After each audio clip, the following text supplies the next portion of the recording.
प्रभाग क्रमांक 7 मधील झोपडपट्टी धारकांना मालकी हक्क द्या, सातबारावर नावे नोंदवण्याची नगरसेविका उज्ज्वला कांबळे यांची उपायुक्त यांच्याकडे मागणी.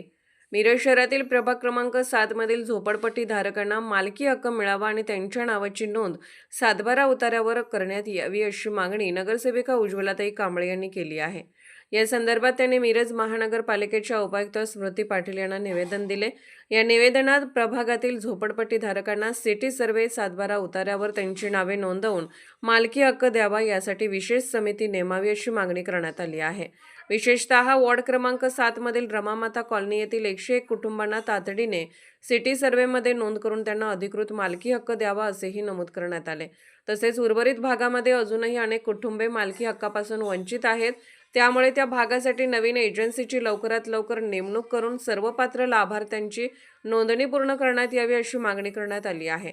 नगरसेविका कांबळे यांनी सांगितले की झोपडपट्टीतील नागरिक अनेक वर्षापासून त्या ठिकाणी वास्तव्यास असूनही त्यांना अधिकृत कागदपत्रांचा अभाव आहे. त्यामुळे त्यांना शासकीय योजनांचा लाभ मिळण्यात अडचणी येत आहेत. या सर्व कुटुंबांना न्याय मिळावा आणि त्यांचे हक्क प्रस्थापित व्हावेत यासाठी प्रशासनाने तातडीने सकारात्मक पावले उचलावीत अशी अपेक्षा त्यांनी व्यक्त केली.